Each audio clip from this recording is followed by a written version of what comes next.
বাংলা ভাষা প্রবন্ধটি নিয়ে আজ আমরা লাইন ধরে ধরে শব্দার্থ সহ সম্পূর্ণ একটা আলোচনা করব এবং ক্লাস 12 তৃতীয় সেমিস্টারের পরীক্ষাতে এই প্রবন্ধ থেকে কোন কোন প্রশ্ন আসতে পারে সে বিষয় তোমাদের তথ্য জানাবো। স্বামীজির লেখা বাংলা ভাষা প্রবন্ধটি 125 বছর আগে লেখা, অর্থাৎ 1900 সাল নাগাদ স্বামীজি উদ্বোধন পত্রিকার সম্পাদকের উদ্দেশ্যে এই পত্র প্রবন্ধটি আমেরিকা থেকে লিখে পাঠিয়েছিলেন।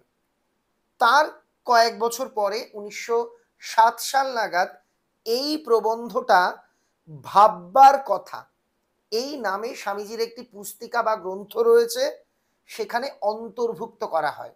তার মানে এই প্রবন্ধটি প্রথম প্রকাশিত হয় উদ্বোধন পত্রিকাতে, পরবর্তীকালে ভাববার কথা এই গ্রন্থে আমাদের বাংলা ভাষা প্রবন্ধটি স্থান পেয়েছে। বাংলা ভাষা প্রবন্ধে প্রাবন্ধিক স্বামীজি মূলত চলিত গদ্যের প্রয়োজনীয়তা এটা নিয়ে আমাদের কিছু পরামর্শ দিয়েছেন। সাধু ভাষা এবং সংস্কৃত ঘেঁষা ভাষা আমাদের লেখ্য সাহিত্যে কেন থাকবে, কেন সেখানে চলিত গদ্য থাকবে না, এটা নিয়ে তিনি কিছু যুক্তিনিষ্ঠ আলোচনা এই প্রবন্ধে করেছেন। তবে আমরা যখন প্রবন্ধ পড়ে শেষ করব আমরা বুঝতে পারব চলিত ভাষার গুণাগুণ এগুলো বর্ণনা করতে গিয়ে স্বামীজি মূলত আমাদের কৃত্রিমতা পরিহার করে প্রাকৃতিক সৌন্দর্যের প্রতি অনুগত হওয়ারই পরামর্শ দিয়েছেন। আর কথা নয়, তবে তোমাদের কথা চাই, যারা এতদিন ধরে আমায় কথা শুনিয়েছো এই প্রবন্ধটি না দেওয়ার জন্য। আর আমি কথা দিয়েছিলাম পরীক্ষার 15 দিন আগে আমি দিয়ে দেব, তো আমি কথা রাখলাম। যারা এতদিন আমার বিরুদ্ধে অভিযোগ করেছো, আবদার করেছো, অনুযোগ করেছো, তারা আজকে কমেন্টে লিখে জানিও আজকে প্রবন্ধটা দেখে তোমাদের কেমন লাগছে। এবং তোমরা জেনে আনন্দিত হবে ক্লাস 12 থার্ড সেমিস্টার সম্রাট exclusive last minute final suggestion আগামী 2 দিনের মধ্যে সম্রাট এক্সক্লুসিভ চ্যানেলে আমরা পোস্ট করতে চলেছি। আজকে ঝটপট দেখে নিই মূল আলোচনা। বাংলা ভাষা স্বামীজির লেখা এই প্রবন্ধটা পড়বার আগে, আলোচনার আগে এই যে তথ্যটা রয়েছে এটা জানাটা জরুরি। 1900 খ্রিস্টাব্দের 20 ফেব্রুয়ারি অর্থাৎ 20 ফেব্রুয়ারি আমেরিকা থেকে উদ্বোধন পত্রিকার সম্পাদকের উদ্দেশ্যে স্বামীজি একটি পত্র লেখেন। সেই পত্র থেকেই আমাদের এই প্রবন্ধটি উদ্ধৃত, অর্থাৎ আজ আমরা যে আলোচনা করতে চলেছি বাংলা ভাষা নিয়ে এটি একটি পত্র প্রবন্ধ। এই প্রবন্ধটি স্বামীজির ভাববার কথা এই নামে একটি গ্রন্থ রয়েছে, সেখান থেকে নেওয়া হয়েছে। এই জায়গা থেকেই দেখো প্রশ্ন, বাংলা ভাষা প্রবন্ধটি কার লেখা? স্বামী বিবেকানন্দের। বাংলা ভাষা প্রবন্ধের মূল গ্রন্থের নাম কি? ভাববার কথা। বাংলা ভাষা প্রবন্ধটি কোথা থেকে লেখা হয়েছিল? আমেরিকা থেকে। বাংলা ভাষা প্রবন্ধটি কবে লেখা হয়? 1900 খ্রিস্টাব্দের 20 ফেব্রুয়ারি। বাংলা ভাষা প্রবন্ধটি স্বামীজি কার উদ্দেশ্যে লিখেছিলেন? উদ্বোধন পত্রিকার সম্পাদকের উদ্দেশ্যে। বাংলা ভাষা প্রবন্ধটি কোন পত্রিকায় প্রথম প্রকাশিত হয়? উদ্বোধন পত্রিকায়। কতগুলো শর্ট একটা লাইন থেকে হতে পারে, আশা করি তোমরা বুঝে গেলে। আমাদের দেশে প্রাচীনকাল থেকে সংস্কৃত সমস্ত বিদ্যা থাকার দরুন বিদ্বান এবং সাধারণের মধ্যে একটা অপার সমুদ্র দাঁড়িয়ে গেছে। প্রাচীনকাল থেকেই আমাদের দেশের যে বিদ্যা, যে শিক্ষা, সেটা সংস্কৃততে প্রচলিত ছিল। এজন্য সাধারণ মানুষ এবং বিদ্বান শ্রেণীর মানুষ দুইয়ের মধ্যে অপার সমুদ্র, অসীম সমুদ্র, একটা বিস্তর ব্যবধান তৈরি হয়েছিল। বুদ্ধ থেকে চৈতন্য, রামকৃষ্ণ পর্যন্ত যারা লোকহিতায় এসেছেন, গৌতম বুদ্ধ, চৈতন্য মহাপ্রভু, রামকৃষ্ণ পরমহংসদেব, যারা লোকহিতায় এসেছেন, যারা মানুষের মঙ্গলের জন্য, লোকের হিতের জন্য এই ধুলার ধরণীতে এসেছেন তারা সকলেই সাধারণ লোকের ভাষায় সাধারণকে শিক্ষা দিয়েছেন।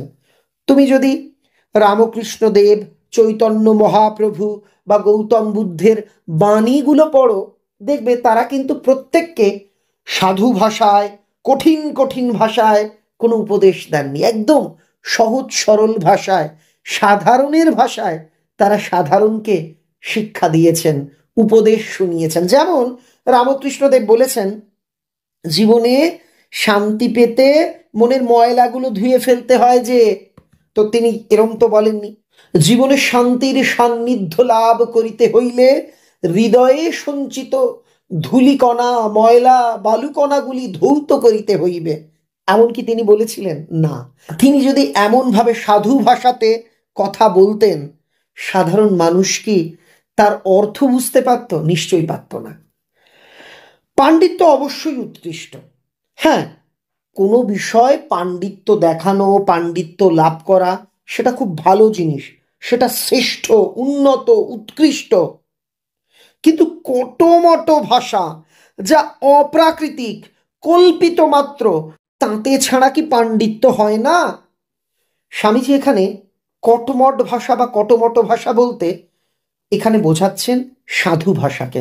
তিনি বলছেন, আমি মানছি পাণ্ডিত্য ভালো জিনিস, কিন্তু কটমট ভাষা, যা প্রাকৃতিক নয়, কল্পিত, অপ্রাকৃতিক ভাষা, যাকে জোর করে তৈরি করা হয়েছে, সংস্কৃতের অনুকরণে তৈরি করা হয়েছে। তোমরা জানো যে আমাদের সাধু ভাষাতে প্রচুর তৎসম শব্দ থাকে। তৎসম শব্দ মানে কি? যে শব্দটা হুবহু সংস্কৃত থেকে বাংলায় এসেছে তাকে তৎসম বলে। তো বলছে যেটা অপ্রাকৃতিক ভাষা, কল্পিত ভাষা, সেটা ছাড়া কি তুমি যদি চলিত গদ্যে কথা বলো, তুমি যদি চলিত গদ্যে নিজের মতামত প্রকাশ করো, তবে কি পাণ্ডিত্য জাহির হয় না? পাণ্ডিত্য দেখাতে গেলে কি সাধু ভাষাই দরকার? স্বামীজি সরাসরি বলছেন, চলিত ভাষায় কি আর শিল্প নৈপুণ্য হয় না? শিল্পের নিপুণতা, শিল্পের সৌন্দর্য প্রকাশের জন্য চলিত ভাষায় কি সেটা সম্ভব নয়? স্বাভাবিক ভাষা ছেড়ে একটা অস্বাভাবিক ভাষা তৈরি করে কি হবে? আমরা যে ভাষাতে কথা বলি, চলিত গদ্য, এটা স্বাভাবিক। এটা ছেড়ে একটা অস্বাভাবিক ভাষা তৈরি করে কি হবে বলো তো? যে ভাষায় ঘরে কথা কও, তাতেই তো সমস্ত পাণ্ডিত্য, গবেষণা মনে মনে করো, তবে লেখবার বেলা ও কি একটা কিম্ভূত কিমাকার উপস্থিত করো। আচ্ছা, স্বামীজি খুব সুন্দর একটা উদাহরণ দিলেন। বলছেন, তুমি বাড়িতে যে ভাষায় কথা বলো, তুমি যখন মনে মনে কিছু ভাবো, কিছু চিন্তা করো, সেই ভাষাতেই চিন্তা করো, কিন্তু লেখবার সময় তুমি কি একটা কিম্ভূত কিমাকার, একটা অদ্ভুত, একটা কুশ্রী জিনিস তৈরি কেন করো? তুমি বলো, তুমি যখন মনে মনে ভাবো আজকে দুপুরবেলাতে ওর সঙ্গে দেখা করব, দেখা করে এই জিনিসটা আমাকে বলতে হবে, আমরা বাংলাতেই তো ভাবি। তুমি কি এরকম কখনো সেটা মনে মনে সংস্কৃততে ভেবেছো? বা কখনো কখনো এরকম ভাবো যে অদ্য দ্বিপ্রহরে আহ, তার সঙ্গে আমার দেখা করিতে হইবে, সাক্ষাৎ করিতে হইবে, এরকম কি ভাবো? নিশ্চয়ই না। তাহলে লেখার সময় কেন আমরা সাধু ব্যবহার করব? মনে রাখবে, স্বামীজি যখন এই প্রবন্ধটা লিখছেন, তখন বাংলার অধিকাংশ লিখিত সাহিত্যই কিন্তু সাধু গদ্যে। এটা দেখে স্বামীজি যথেষ্ট বিরক্ত হয়েছেন।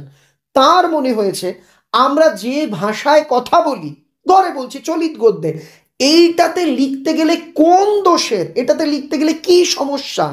যে ভাষায় নিজের মনে দর্শন বিজ্ঞান চিন্তা করো, যে ভাষাতে তুমি মনে মনে দর্শনের কথা, বিজ্ঞানের কথা চিন্তা করো, 10 জনে বিচার করো, যে ভাষা দিয়ে তুমি বিচার করো, মনে মনে কোনো সিদ্ধান্তে আসো, সে ভাষা কি দর্শন বিজ্ঞান লেখবার ভাষা নয়? তুমি মনে মনে ভাববার সময় চলিত ভাষায় ভাবছো, কিন্তু লেখার সময় দর্শন বিজ্ঞান কেন তাহলে আমায় সাধু গদ্যে লিখতে হবে? যদি না হয় তো নিজের মনে এবং 5 জনে ও সকল তত্ত্ব বিচার কেমন করে করো? যদি আমি ধরে নিই, হ্যাঁ যুক্তির খাতিরে ধরে নিলাম, না চলিত ভাষা লেখার যোগ্য না, চলিত ভাষাতে বিজ্ঞান দর্শন এসব লেখা যায় না, তাহলে তুমি আমায় বলো, স্বামীজি যুক্তি দিয়ে বলছেন, তুমি নিজে এবং অন্যান্য 5 জন আর সাধারণ লোকেরা এই ভাষাতে, এই চলিত ভাষাতে কি করে বিজ্ঞান দর্শন এগুলো ভাবতে পারে, এই ভাবনাগুলো আমাদের মাথায় আসছে যে ভাষাতে, কিন্তু লিখবার সময় আমরা কেন অন্য ভাষাতে যাব? স্বাভাবিক যে ভাষায় মনের ভাব আমরা প্রকাশ করি, যে ভাষায় দুঃখ ভালোবাসা ইত্যাদি জানাই, তার চেয়ে উপযুক্ত ভাষা হতেই পারে না। সেই ভাব সেই ভঙ্গি সেই সমস্ত ব্যবহার করে যেতেই হবে। অর্থাৎ আমরা যে ভাষাতে কথা বলি সেই চলিত গদ্য থেকে মত প্রকাশের জন্য অন্য কোনো ভাষা ভালো হতেই পারে না। এই ভাষায় যে ভাব ভঙ্গি আছে সেটাই আমাদের ব্যবহার করতে হবে। ও ভাষার যেমন জোর, যেমন অল্পের মধ্যে অনেক, যেমন যেদিকে ফেরাও সেদিকে ফেরে, তেমন কোনো তৈরি ভাষা কোনো কালে হবে না। আমরা যে চলিত গদ্যে কথা বলি এটা বড্ড ফ্লেক্সিবল ভাষা, এটাকে যেমন ভাবে ইচ্ছে বলা যায়, যেমন ভাবে ইচ্ছে দোমড়ানো মোচড়ানো যায়, তুমি যেমন ভাবে ইচ্ছে এটাকে ব্যবহার করতে পারো, কিন্তু একটা তৈরি করা ভাষাকে তেমন ভাবে বলা যায় না। একটা উদাহরণ বলি, যেমন আমরা চলিত ভাষাতে ধরো নারায়ণ বলবো, আমরা নারায়ণ এভাবেও উচ্চারণ করতে পারি, কোনো অসুবিধে নেই। দুমড়ে মুচড়ে কোনো কিছু কঠিন মনে হলে একটু অন্যরকম, যেমন আমরা অলাবু অনেকে না বলে বলে লাউ, অনেকে রিক্সা না বলে আমরা বলছি রিস্কা, বলতেই পারি।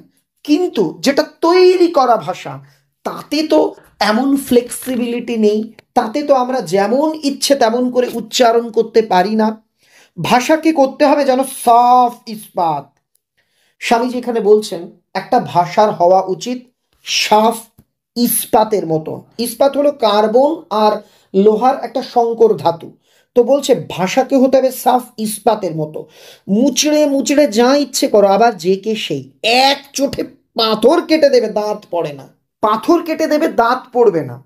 এই কথাটির অর্থ হলো কোনো শক্তিশালী ও দৃঢ় জিনিস যা কঠিন পরিস্থিতিতে মোকাবেলা করতে পারে সেটা বোঝাতেই এই উপমা বাক্যটি ব্যবহৃত হয়েছে। অর্থাৎ স্বামীজি বলছেন ভাষাকে এই রকম দৃঢ় হতে হবে, ফ্লেক্সিবল, অর্থাৎ যেমন ইচ্ছে তেমন ব্যবহার করা যাবে, নমনীয়, অথচ যার মধ্যে থাকবে দৃঢ়তা। আমাদের ভাষা সংস্কৃতর গদাই লস্করির চাল, ওই চাল নকল করে অস্বাভাবিক হয়ে যাচ্ছে। এই জায়গাটা বুঝবে, প্রাবন্ধিক বলতে চেয়েছেন আমাদের ভাষা সংস্কৃতর নকল করে অস্বাভাবিক হয়ে যাচ্ছে। সংস্কৃত কেমন? সংস্কৃতে রয়েছে গদাই লস্করির চাল, অর্থাৎ অত্যন্ত স্লো, ধীর, দীর্ঘসূত্রতা বোঝাতে এই বাগধারাটি ব্যবহৃত হয়। গদাই লস্করির চাল মানে খুব ধীর, খুব ধীর গতি সম্পন্ন। আমাদের সংস্কৃতের মানে অত্যন্ত ধীর গতি সম্পন্ন একটা ভাষা, আর সেটাকে সেই সংস্কৃতের ওই ধীর গতিকে আমরা নকল করছি কিসের মধ্যে দিয়ে? সাধু ভাষার মধ্যে দিয়ে। তার ফলে আমাদের ভাষাটাও অস্বাভাবিক হয়ে যাচ্ছে। ভাষা হচ্ছে উন্নতির প্রধান উপায়, লক্ষণ। অর্থাৎ এখানে স্বামীজি প্রকারান্তরে বলতে চাইছেন ভাষা হলো উন্নতির উপায়, লক্ষণ। অথচ আমরা একটা ধীর গতি সম্পন্ন ভাষার অনুকরণ করে হয়তো আমাদের উন্নতি আমাদের প্রগতিকেই ধীর গতির করে দিচ্ছি। স্বামীজি তার চলিত গদ্যের সপক্ষে এই যুক্তিগুলোই প্রথম অনুচ্ছেদে কিন্তু উপস্থাপন করেছেন। কি কি প্রশ্ন হতে পারে? এই যে যে ভাষাকে হতে হবে সাফ ইস্পাত, এই জায়গা থেকে প্রশ্ন হতে পারে। তোমাদের প্রশ্ন হতে পারে এই যে গদই লস্করির চাল, চালটি কার, বা কটমট ভাষা কাকে বলা হয়েছে, এই ধরনের ছোট ছোট প্রশ্ন কিন্তু হতে পারে। এবার আমরা পরবর্তী অনুচ্ছেদে চলে যাব। যদি বলো কথা বেশ, তুমি যদি বলো হ্যাঁ হ্যাঁ ঠিক আছে, তবে বাংলাদেশের স্থানে স্থানে রকমারি ভাষা কোনটি গ্রহণ করব? তুমি যদি বলো ঠিক আছে, আপনি বলছেন চলিত ভাষায় লিখতে হবে, সাধু ভাষায় লিখবো না, কিন্তু বাংলাদেশের, বাংলাদেশ বলতে এখানে কোট আনকোট বাংলাদেশ নয়, অবিভক্ত বাংলা, ভারতবর্ষের বুকে তখন আমাদের পশ্চিমবঙ্গ বাংলাদেশ সব মিলিয়ে, তো বলা হচ্ছে বাংলাদেশের স্থানে স্থানে রকমারি ভাষা। আপনি বলছেন যে তাহলে ঠিক আছে আমরা চলিত গদ্যই ব্যবহার করব, কিন্তু বাংলায় যে প্রচুর চলিত ভাষা রয়েছে, অর্থাৎ ক্লাস 9-এ তোমরা পড়েছিলে উপভাষার কথা। বাংলাতে 5টি উপভাষা রয়েছে, রাঢ়ী, বরেন্দ্রী, কামরূপী, বঙ্গালী, ঝাড়খণ্ডী। তো এই যে যে 5টি উপভাষা, মানে নানা স্থানে নানা ধরনের ভাষা রয়েছে, কোনটি গ্রহণ করব? তুমি যদি ঢাকার দিকে যাও, বাংলাদেশের, সেখানে মানুষ একভাবে কথা বলছে। কলকাতা 24 পরগনার মানুষ দেখবে, হাওড়ার মানুষ এক ধরনের কথা বলছে। পুরুলিয়া, বাঁকুড়া, সেখানের মানুষ আলাদা আরেকটু অন্য ধাঁচের, অন্য টানে কথা বলছে। তো এটাই এখানে বলা হয়েছে যে বাংলাদেশের নানান স্থানে নানান ভাষা রয়েছে, কোনটা গ্রহণ করব? যে চলিত গদ্যে যে লিখব, তাহলে কোনটা আমরা গ্রহণ করব? স্বামীজি এর উত্তর নিজেই বলে দিচ্ছেন। তিনি জানতেন যে তিনি যখনই চলিতের সপক্ষে জোরালো সওয়াল করবেন, সঙ্গে সঙ্গে অন্য পক্ষের থেকে তার কাছে এই যুক্তিগুলো ছুটে আসবে যে এই আপনি বলছেন যে চলিত গদ্য ব্যবহার করতে, তাহলে আমরা কোনটা করব? আমাদের তো এতগুলো উপভাষা, বিভিন্ন জায়গার মানুষ বিভিন্ন ভাষায় বলে, কি হবে? তার উত্তর উনি দিয়ে দিলেন, প্রাকৃতিক নিয়মে যেটি বলবান হচ্ছে এবং ছড়িয়ে পড়ছে সেটাই নিতে হবে। স্বামীজির পরামর্শ কি? উপভাষা অনেক, কিন্তু এর মধ্যে প্রাকৃতিক নিয়মে যেটা বলবান, যেটা ছড়িয়ে পড়ছে, যেটা মানুষ সহজে অ্যাকসেপ্ট করছে অর্থাৎ গ্রহণ করছে, সেটাকেই নিতে হবে, অর্থাৎ কলকাতার ভাষা। খুব ইম্পর্টেন্ট, স্বামীজি কোনটাকে গ্রহণ করতে বলেছেন? কলকাতা বা কলকাতার ভাষা। এখানকার মানুষ যে বাংলাটায় কথা বলছে, এটাকেই আমরা মান্য চলিত বলে ধরে নেব। পূর্ব পশ্চিম যে দিক হতেই আসুক না, মানে পূর্ববঙ্গের হোক বা পশ্চিমী কেউ হোক, মানে যেখান থেকেই আসুক না কেন, যে দিক থেকেই আসুক না কেন, পূর্ব দিক, পশ্চিম দিক, একবার কলকাতার হাওয়া খেলেই দেখছি সেই ভাষায় লোকে কয়। অর্থাৎ একবার যে মানুষ কলকাতার হাওয়া খেয়েছে, কলকাতায় এসেছে, সে কিন্তু কলকাতার বাংলাটাতেই কথা বলছে।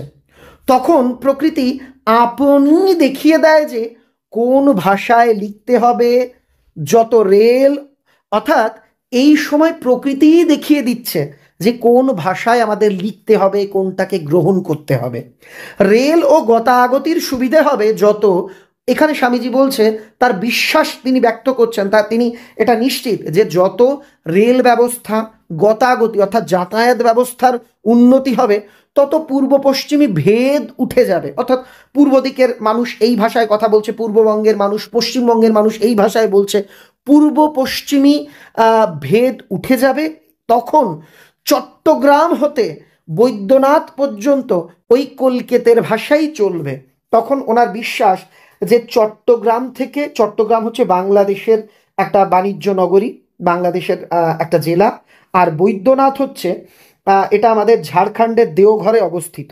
ওনার বিশ্বাস একদম বাংলাদেশ থেকে ঝাড়খণ্ড পর্যন্ত, মানে বৈদ্যনাথ পর্যন্ত সবাই ওই কলকাতার ভাষাতেই কথা বলবে।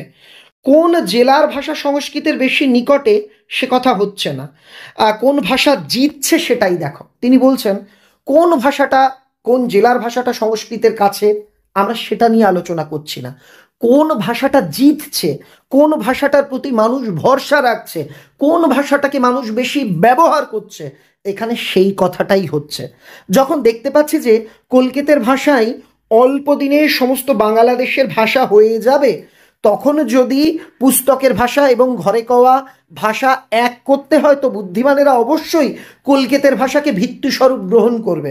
স্বামীজি বলছেন যখন আমি দেখতে পাচ্ছি অতি দ্রুত কলকাতার ভাষা ছড়িয়ে পড়ছে, এই রকম একটা সিচুয়েশনে আমাদের যদি পুস্তকের ভাষা অর্থাৎ বইয়ের লেখার ভাষা, বইয়ের লেখার ভাষা এবং ঘরে কওয়া ভাষা এবং বাড়িতে কথাবার্তা বলার ভাষা একই রাখতে হয়, তাহলে একদম নির্দ্বিধায় সকলে যারা বুদ্ধিমান তারা কলকাতার ভাষাটাকেই, কলকাতার মানুষজন যে ভাষাতে কথা বলে, রাঢ়ী উপভাষা তার নাম, এই ভাষাটাকেই ভিত হিসেবে গ্রহণ করবে।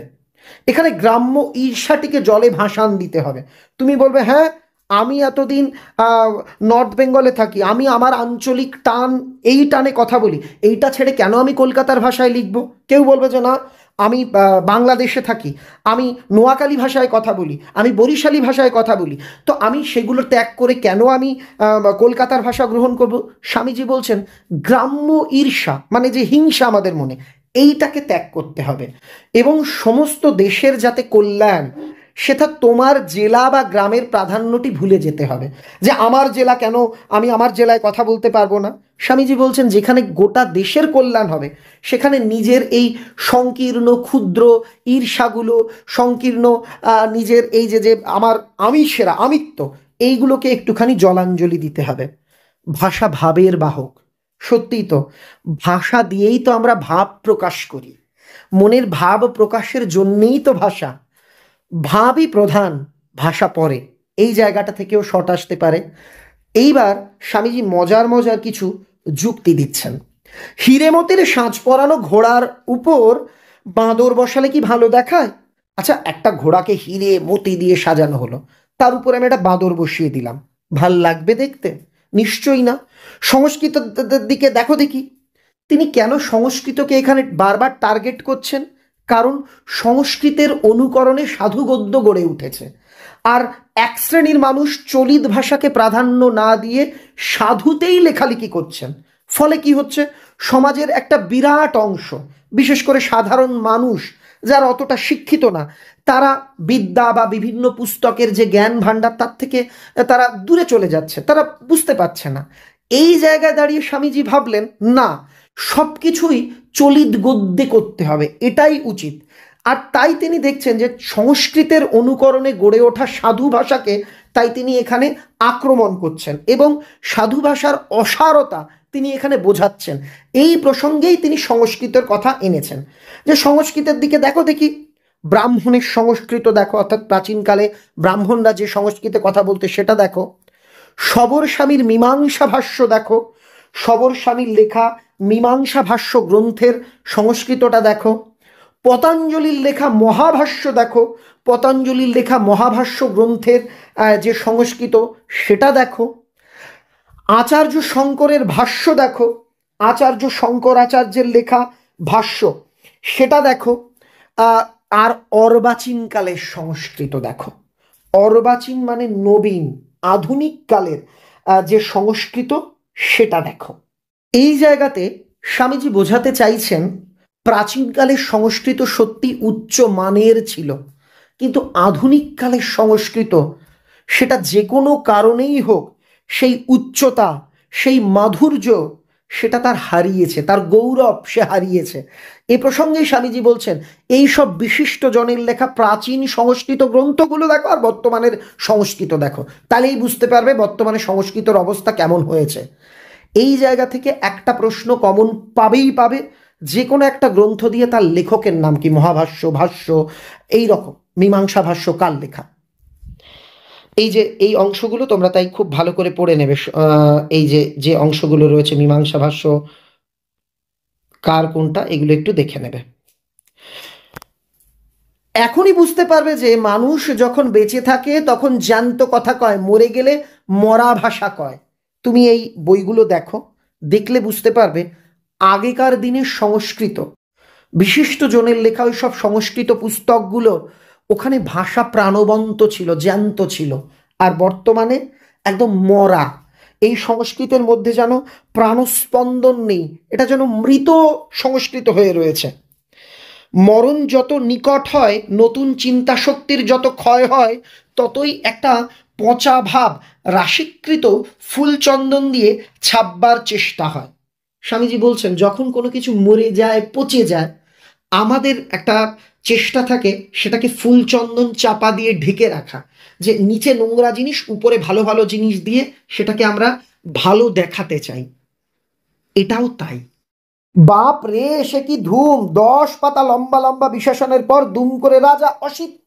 এত বিশেষণ দেওয়ার পর, রাজার সম্পর্কে বহু বিশেষণ দেওয়ার পর শেষে একটু লেখা রাজা আসিত, রাজা ছিলেন। কি হলো? এত এত এত বিশেষণ দিয়ে দুম করে একটু কথা লেখা রাজা আসিত। আহা, কি পেঁচোয়া বিশেষণ, কি বাহাদুর সমাস, কি শ্লেষ! এখানে বলি, তোমরা দেখবে ভালো করে লক্ষ্য করলে সংস্কৃততে প্রচুর শ্লেষ। শ্লেষ কথার অর্থ হলো এটা একটা অলংকার, সাহিত্যের অলংকার। তারপর কত সমাসবদ্ধ পদ, বড় বড় সমাসবদ্ধ পদ, কত বড় বড় বিশেষণ, এটা দিয়েই সংস্কৃত ভরা। তো এই জায়গায় স্বামীজির মনে হয়েছে সংস্কৃত ভাষা যে মৃতবৎ, তার ভেতর যে পচা গন্ধ রয়েছে, সেটাকে চাপবার জন্যই ফুলচন্দনের মতো উপর দিয়ে এইসব বিশেষণ, সমাস, এইসব বড় বড় জিনিস ব্যবহার করে দেখানো হচ্ছে কি যেন একটা কি ব্যাপার। যখন দেশটা উচ্ছন্নে যেতে আরম্ভ করলো তখন এইসব চিহ্ন উদয় হলো। যখন উচ্ছন্নে যাওয়া শুরু হলো তখনই এইসব চিহ্নের, দেশ আর কি উচ্ছন্নে গেলে এইসব চিহ্নের উদয় হলো। ওটি শুধু ভাষায় নয়, সকল শিল্পেই এলো। ভাষায় নয়, সব শিল্পেই দেখা যায়। সেটা যখন মরার মতন হয় তখন তাকে ঢাকবার একটা চেষ্টা হয়। বাড়িটার না আছে ভাব, না আছে ভঙ্গি, থামগুলি কুঁদে কুঁদে সারা করে দিলে। গয়নাটার নাক ফুটিয়ে ঘাড় ফুটিয়ে ব্রহ্ম রাক্ষসী সাজিয়ে দিল, কিন্তু সে গয়নার লতা পাতার কি বিচিত্র ধুম। এরপর স্বামীজি আরো বলছেন যে এই জায়গা থেকে দেখো, গান হচ্ছে কি, কান্না হচ্ছে কি, ঝগড়া হচ্ছে, তা কি ভাব, কি উদ্দেশ্য, তা ভরত ঋষিও বুঝতে পারেন না। আবার সে গানের মধ্যে পেঁচের কি ধুম, সে কি আঁকা বাঁকা ডামাডোল, 36 নারীর টান তার রে বাপ। তার উপর মুসলমান ওস্তাদের নকলে দাঁতে দাঁত চেপে নাকের মধ্যে দিয়ে আওয়াজে সে গানের আবির্ভাব। এই জায়গাতে স্বামীজি মূলত এই পুরো অংশটা জুড়ে ভাষার মধ্যে যে আড়ম্বর অথচ প্রাণ নেই, এটাকেই তিনি বোঝাতে চেয়েছেন। সংস্কৃত বা সাধু সম্পর্কেই তিনি এই কথাগুলো বলছেন। প্রথমে তিনি কি বললেন, একটা বাড়ি, সে বাড়িটা হয়তো টেরা বেঁকা, থাকার অযোগ্য, ভেঙে পড়ে যাচ্ছে, বাড়ির কিচ্ছু ঠিক নেই, অথচ তার থাম কেটে কেটে সেখানে হেভি ডিজাইন করা হলো। কোনো মানে আছে তার? এই যে যে ভাষাগুলো যার মধ্যে প্রাণের কোনো ছোঁয়া নেই, অথচ তার উপর সমাস, বিশেষণ এইসব দিয়ে তাকে সাজানো হচ্ছে, এটা কোনো কাজে আসবে? দ্বিতীয় তিনি কি বললেন, যে ঘাড় ফুঁড়ে নাক ফুঁড়ে গোটা গায়ে লতা পাতা দিয়ে বিচিত্র যদি এক অলংকার পরানো হয়, ব্রহ্ম রাক্ষসী লাগবে। সব কিছুর মধ্যে একটা প্রাকৃতিক সৌন্দর্যতা থাকে। সেটা না করে আমরা যদি ইচ্ছাকৃতভাবে কঠিন কঠিন জিনিস দিই, সারা গায়ে, ভাবো তোমার আমি সোনার অলংকার পরালাম, তোমার নাক ফুটো করে, পিঠ ফুটো করে, গোটা গায়ে সেই অলংকারের উপর পাতা বাহার ইত্যাদি আঁকা, তোমার সুন্দর তো লাগবেই না, বরং তোমার রাক্ষসী লাগবে। ঠিক তেমন এখানেও তুমি একটা ভাষার মধ্যে মানে অদ্ভুত অদ্ভুত বিশেষণ, সমাস, এটা ওটা দিয়ে তাকে এমন একটা জগা খিচুড়ি করলে যে ওই অলংকার পরার মতো বিচ্ছিরি লাগবে। তিনি তারপর কি বলছেন, এটা কি গান হচ্ছে নাকি কান্না হচ্ছে নাকি ঝগড়া হচ্ছে, এটা ভরত ঋষিও বুঝতে পারবে না। এইটার মানে কি? ভরত ঋষি কে ছিলেন? ভরত ঋষি প্রাচীন ভারতের একজন মুনি ছিলেন। তিনি নাট্যশাস্ত্রের লেখক, একই সঙ্গে তিনি সঙ্গীত, নৃত্য, সাহিত্য সব বিষয়ে পণ্ডিত ছিলেন। তো বলছেন যে গানে মানে বিরাটভাবে অনেক সুর দিয়ে অনেকভাবে অন্যের নকল করে উদ্ভটভাবে গাওয়া হবে, 36 নারীর টান মানে 36টা রাগ রাগিনী গানে সব ব্যবহার করা হবে, আবার মুসলমান গায়কদের মতো নাকে টেনে টেনে গাওয়া হবে। তা কি কোনো মানে হবে? সেটা গান হবে নাকি ঝগড়া হবে নাকি কান্না হবে, সেটা আমরা তোমরা তো সাধারণ মানুষ, ভরত মুনি যিনি এই সব গান সঙ্গীত নৃত্য সব বিষয়ে পারদর্শী, তিনি পর্যন্ত আসলে বুঝতে পারবেন না। ঠিক তেমনই তো একটা ভাষার মধ্যে সব কিছু কঠিন কঠিন দিয়ে একটা জগা খিচুড়ি তৈরি করা হলে তার অর্থ ভরত মুনিও হয়তো বুঝতে পারবেন না। এগুলো শোধরাবার লক্ষণ এখন হচ্ছে ক্রমে ক্রমে বুঝবে যে যেটা ভাবহীন প্রাণহীন, সে ভাষা, সে শিল্প সঙ্গীত কোনো কাজের নয়। এটা আস্তে আস্তে মানুষ বুঝতে পারছে যে যেটা ভাবহীন প্রাণহীন, সেটা সঙ্গীত হোক, ভাষা হোক, শিল্প হোক, সেটা কোনো কাজের নয়। ওই যে বললাম আমি, ধরো 36টা রাগ রাগিনী আছে, সব রাগ রাগিনী ব্যবহার করে নাকে নাকে চিৎকার করে করুণ সুরে আনন্দের সুরে বিভিন্নভাবে গাইলাম, সে গানের কোনো মাথা মুন্ডু হবে? সেটা কোনো কাজে আসবে? কোনো কাজে আসবে না। এখন বুঝবে যে জাতীয় জীবনে যেমন করে বল আসবে, তেমন তেমন ভাষা শিল্প সঙ্গীত প্রভৃতি আপনা আপনি ভাবময় প্রাণপূর্ণ হয়ে দাঁড়াবে।